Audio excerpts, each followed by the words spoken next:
Muy buenos días nuevamente. Estamos aquí en este canal Mi Iglesia, Tu Iglesia 2020.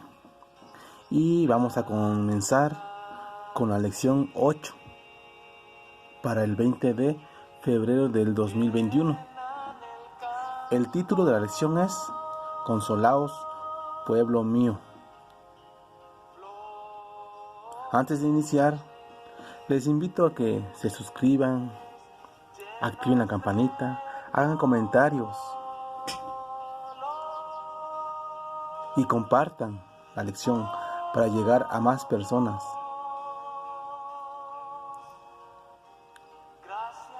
También les pido que les den un like.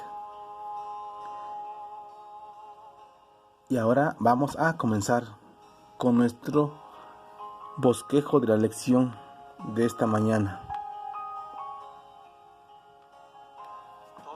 Seguimos hablando acerca de Isaías. Ahora en Isaías 40, él nos muestra quién es Dios, cuál es su poder y cómo se comporta con nosotros. Sabemos que Dios es un Dios de amor. También Isaías nos indica cuál debe ser nuestra respuesta al llamado divino, cómo debemos responder a Dios.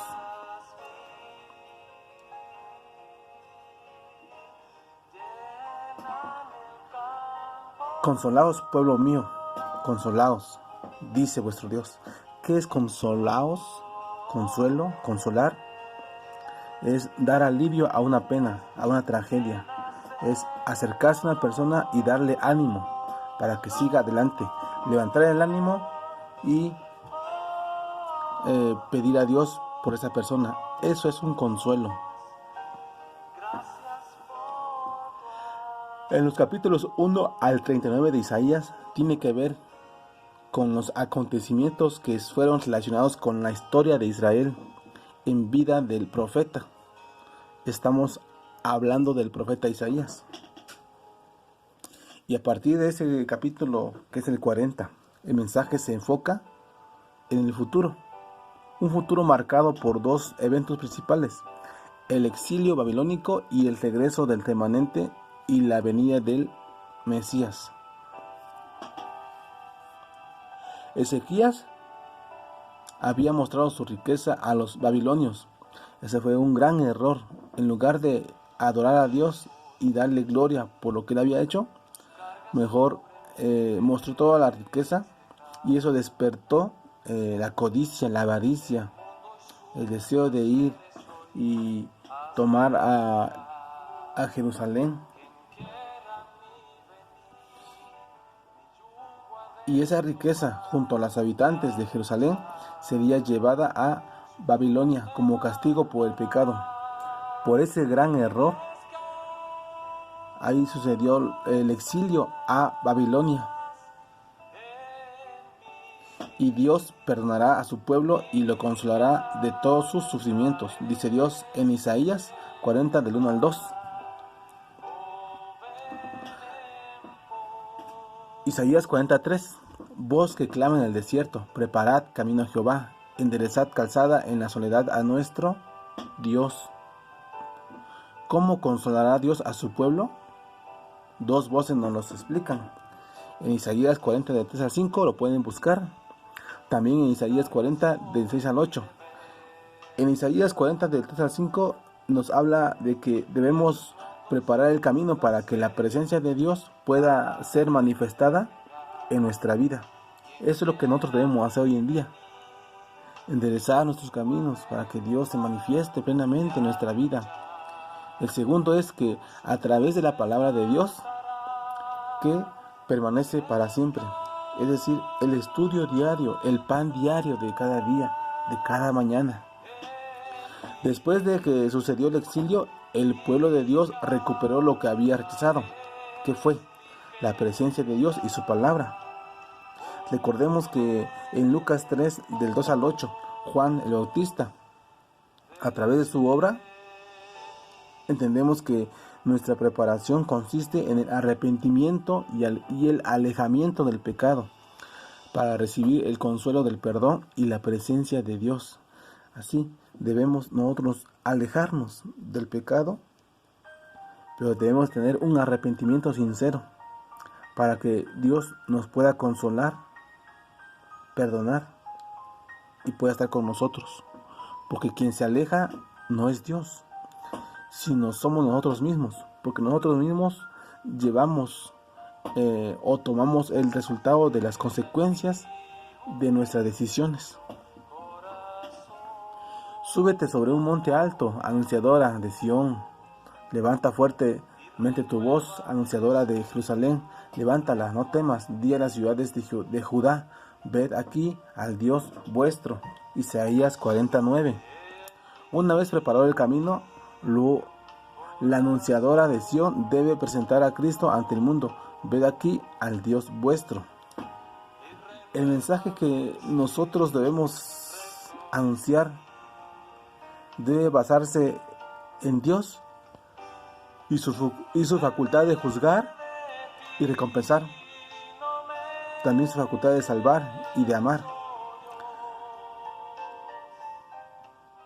Debemos anunciar también que es un redentor que se preocupa y se ocupa de nosotros, un pastor que cuida sus ovejas, pero también no interviene en nuestras decisiones porque nos dio la libertad de elegir entre el bien y el mal.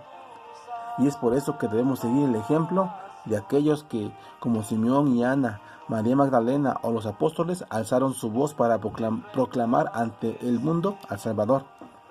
¿Quién fue? Jesús, nuestro Señor Jesucristo. Isaías 40:31. Pero los que esperan a Jehová tendrán nuevas fuerzas, levantarán alas como las águilas, correrán y no se cansarán, caminarán y no se fatigarán. En la última parte de este capítulo, el 40, nos muestra dos fases, ¿no?, de la naturaleza de Dios. El primero es que Dios es poderoso y misericordioso. Poderoso porque Él es el único digno de adoración. Misericordioso, el que fortalece a aquellos que en Él confían. Un ejemplo de consuelo. Recordemos que hubo una persona que sufrió mucho, aparte de Jesucristo, ¿no? Que también Jesucristo recibió consuelo de parte de Dios. Esta persona fue el patriarca Job. Recordemos cómo fue su sufrimiento. Pero al fin de cuentas, Dios se manifestó en su vida y lo consoló. Isaías plantea diversas preguntas para magnificar el poder de Dios. Y tras aseverar que nadie puede compararse a Él, nos asegura que, al igual que Dios, no se cansa ni fatiga, tampoco lo harán aquellos que en Él confían. Ahora en Isaías 40:19, el artífice prepara la imagen de talla, el platero le extiende el oro y le funde cadenas de plata. ¿A qué, pues, haréis semejante a Dios? ¿O qué imagen le compondréis? Isaías 40:18. ¿Podemos adorar a Dios Todopoderoso a través de una imagen? Podemos, sí, pero no debemos. Recordemos que hay un mandamiento en el cual dice que no debemos tener dioses ajenos delante de nosotros. No debemos inclinarnos a ellos, ni rendirle culto, ni adorar, ni nada, porque eso es pecado ante Dios. Israel se lo imaginó con forma de becerro. Recordemos ahí en Éxodo. Pero Dios rechazó toda adoración a través de una imagen. Y hoy en día, y por siempre, lo seguirá rechazando. Porque eso viene en un mandamiento. Y recordemos que sus mandamientos son eternos. Como dice Isaías 48. Sécase la hierba, marchítase la flor, pero la palabra del Dios vivo permanece para siempre. Así que la ley de Dios es eterna y permanece para siempre. Y para siempre Dios va a rechazar enfáticamente la adoración a través de una imagen. Dios es un Dios fuerte, lleno de amor, pero también es celoso, y de sí mismo también. Un ídolo no debe tener necesariamente una forma física. Recordemos que no solamente es una imagen, también puede ser cualquier cosa que los hombres amen, en la cual confíen, y que sustituya el amor y la confianza completa en el Señor se convierte en un ídolo. Por ejemplo, el deporte, algún objeto, la esposa, la novia, los hijos, algún vicio, todo aquello que te separe de Dios o que ponga a Dios en segundo o tercer lugar, es un ídolo y no necesariamente se tiene que adorar a una imagen. A eso en una ocasión oí que le llamaban el adulterio espiritual, cuando nosotros nos separamos de Dios y adoramos a otras cosas, no necesariamente una imagen. En Patriarcas y Profetas y Reyes, muchos fueron los mensajes de consuelo dados a la iglesia por los profetas antiguos. Consolaos, pueblo mío. Fue la recomendación de Dios transmitida por Isaías, acompañada por visiones admirables que han inspirado esperanza y gozo a los creyentes a través de los siglos que siguieron. Despreciados, perseguidos y abandonados por los hombres, los hijos de Dios en toda época han sido, sin embargo, sostenidos por sus promesas.